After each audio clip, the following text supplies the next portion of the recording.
Assalamualaikum warahmatullahi wabarakatuh. Saya Yun Setiawati dari Prodi PKN Lanjutan. Saya membuat video ini yaitu untuk memenuhi tugas mata kuliah Pendidikan Anti Korupsi. Alhamdulillahirobbilalamin. Segala puji bagi Allah yang selalu memberikan rahmat dan hidayahnya kepada kita semua, sehingga saya di sini bisa menjelaskan materi tentang nilai dan prinsip anti korupsi. Baik, pada dasarnya korupsi terjadi karena faktor intern dan faktor eksternal. Faktor intern ini karena adanya niat dan faktor eksternal karena adanya kesempatan. Upaya pencegahan korupsi dapat dimulai dengan menanamkan nilai-nilai anti korupsi pada setiap individu. Nilai-nilai anti korupsi yang akan dibahas pada kali ini yaitu diantaranya ada kejujuran, kepedulian, kemandirian, kedisiplinan, pertanggungjawaban, kerja keras, kesederhanaan, keberanian, dan keadilan. Nilai-nilai inilah yang akan mendukung prinsip-prinsip anti korupsi untuk dapat dijalankan dengan baik. Setidaknya ada 9 nilai anti korupsi yang penting ditanamkan pada semua individu, yang mana akan saya bahas satu persatu. Yang poin pertama ada kejujuran. Menurut Sugondo, kata jujur dapat didefinisikan sebagai lurus hati, tidak berbohong, dan tidak curang. Jujur adalah salah satu sifat yang sangat penting bagi kehidupan mahasiswa. Tanpa sifat jujur, mahasiswa tidak akan dipercaya dalam kehidupan sosialnya. Nah, kejujuran merupakan nilai dasar yang menjadi landasan utama bagi penegakan integritas diri seseorang.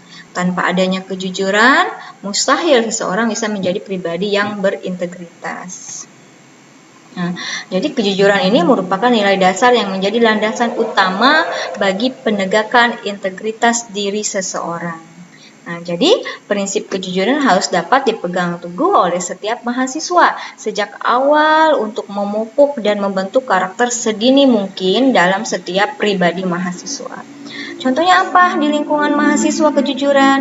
Contohnya salah satunya ketika mengerjakan UAS, di sini harus ada kejujuran, ya. Kita harus mengerjakan UAS dengan jujur tanpa menyontek atau menyontek ke teman atau bawa contekan.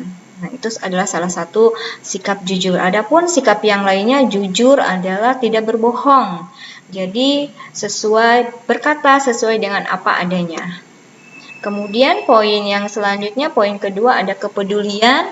Nah, kepedulian di sini menurut Sugondo didefinisikan kata peduli ya, adalah mengindahkan, memperhatikan, menghiraukan.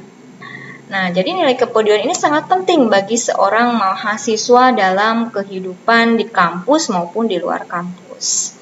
Nah, sebagai calon pemimpin masa depan, seorang mahasiswa di sini perlu memiliki rasa kepedulian terhadap lingkungannya, baik lingkungan di dalam kampus maupun lingkungan di luar kampus. Jadi mempunyai sikap peduli, mempunyai jiwa sosial, contohnya saling menolong. Ketika ada orang yang terkena musibah, kita tolong semampu kita sesuai dengan kemampuan kita. Poin yang ketiga ada kemandirian. Kondisi mandiri ini bagi seorang mahasiswa dapat diartikan sebagai proses mendewasakan diri, di mana proses mendewasakan diri ini yaitu dengan tidak bergantung pada orang lain untuk mengerjakan tugas dan tanggung jawabnya. Jadi penerapan nilai tanggung jawab pada mahasiswa dalam kemandirian ini dapat diwujudkan dalam bentuk mau belajar dengan kesadaran sendiri tanpa paksaan sesuai dengan jadwal yang kita tetapkan sendiri. Kemudian contoh lainnya di sini adanya kemauan sendiri berlatih suatu keterampilan tertentu untuk perkembangan diri kita. Misalkan di sini keterampilan tertentu, contohnya seperti personal nih, ada pasangan infus dan lain-lain. Tidak terlalu banyak bergantung kepada bantuan orang lain. Jadi mandiri, segala sesuatu kita berusaha kerjakan sendiri dan mempunyai rasa tanggung jawab terhadap segala tugas yang diberikan dosen contohnya. Kemudian poin keempat ada kedisiplinan. Menurut Sugono, definisi kata disiplin ini adalah ketaatan, kepatuhan kepada peraturan. Disiplin adalah kunci keberhasilan semua orang. Ketekunan, konsisten untuk terus mengembangkan potensi diri, membuat seseorang akan selalu mampu memberdayakan dirinya dalam menjalankan tugasnya. Nah, jadi kepatuhan pada prinsipnya kebaikan dan kebenaran menjadi pegangan utama dalam bekerja. Disiplin, jadi kita contohnya dalam lingkungan mahasiswa, di kampus disiplin ya kita masuk kelas dengan tepat waktu, mengerjakan tugas, dan disiplin mematuhi peraturan yang berlaku di kampus. Ataupun disiplin dalam segala hal. Kalau kita disiplin dari sejak dini, insya Allah nanti ke depannya hidup kita akan selalu disiplin. Kita menerapkan disiplin dalam segala hal. Karena disiplin merupakan kunci kesuksesan juga. Baik, poin yang kelima ada tanggung jawab. Tanggung jawab adalah menerima segala sesuatu dari sebuah perbuatan yang salah, baik itu disengaja maupun tidak disengaja. Jadi, ketika kita melakukan kesalahan, kita harus tanggung jawab bagaimana solusinya, ya. Kemudian di sini tanggung jawab tersebut berupa perwujudan kesadaran akan kewajiban menerima, menyelesaikan semua masalah yang telah dilakukan. Tanggung jawab bukan hanya menyelesaikan masalah, kewajiban-kewajiban yang lain pun harus kita laksanakan karena merupakan tanggung jawab. Poin yang keenam ada kerja keras. Bekerja keras didasari dengan adanya kemauan. Kata kemauan ini menimbulkan asosiasi dengan ketekadan, ketekunan, daya tahan, tujuan jelas, daya keras, pendirian, pengendalian diri, keberanian, ketabahan, keteguhan, tenaga, kekuatan, dan pantang mundur. Kerja keras. Jadi, contoh penerapan nilai kerja keras di lingkungan mahasiswa itu dapat diwujudkan dalam bentuk apa saja. Contohnya belajar dengan sungguh-sungguh untuk meraih cita-cita, memanfaatkan waktu luang untuk belajar, bersikap aktif dalam belajar, misalnya bertanya kepada dosen tentang materi yang belum dipahami.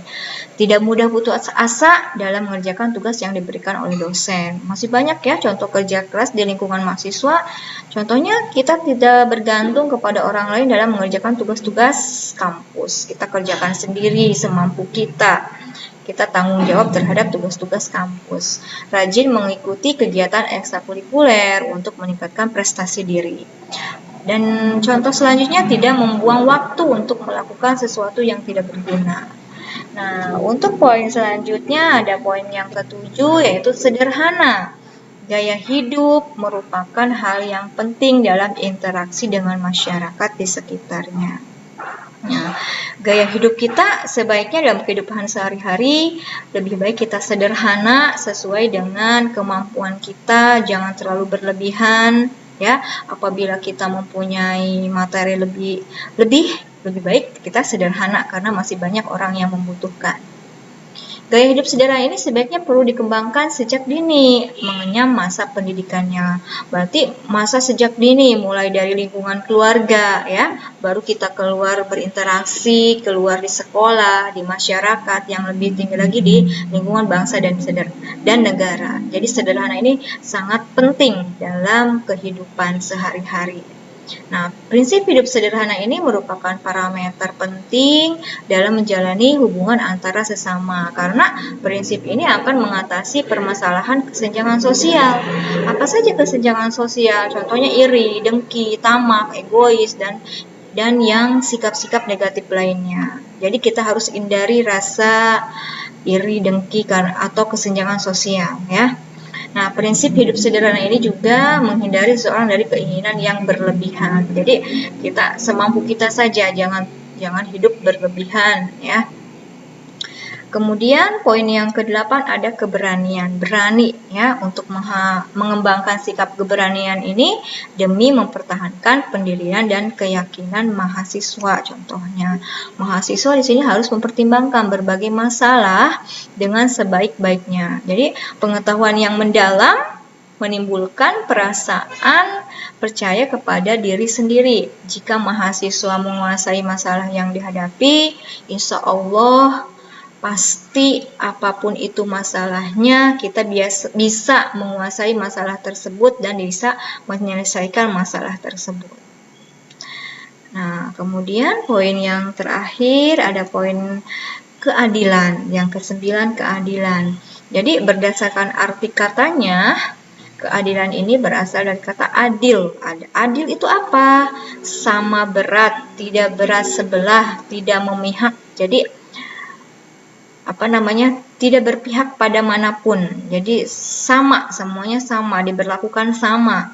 Nah, di dalam kehidupan sehari-hari, pemikiran-pemikiran sebagai dasar pertimbangan untuk menghasilkan keputusan akan terus berkembang seiring dengan pengalaman dan pengetahuan yang dimiliki seseorang. Nah, jadi keadilan yaitu penilaian dengan memberikan kepada siapapun sesuai dengan apa yang menjadi haknya. Jadi sesuai dengan haknya, adil. Kita memberikan sesuatu kepada siapapun sesuai dengan haknya. Kalau haknya segitu, kita berikan segitu. Jadi kita berikan sesuai dengan haknya. Hak ya. Hak ini sudah menjadi sesuatu yang harus dipenuhi karena itu sudah menjadi haknya, hak siapapun. Nah, yakni dengan bertindak profesional dan tidak melanggar hukum tentunya. Kita memberikan hak kepada seseorang ataupun hak kita sendiri sesuai dengan hukum tanpa melanggar hukum yang ada. Baik, itulah materi tentang nilai dan prinsip-prinsip anti korupsi. Mudah-mudahan ada manfaatnya, kurang dan lebihnya mohon maaf. Sekian penjelasan dari saya. Terima kasih. Assalamualaikum warahmatullahi wabarakatuh.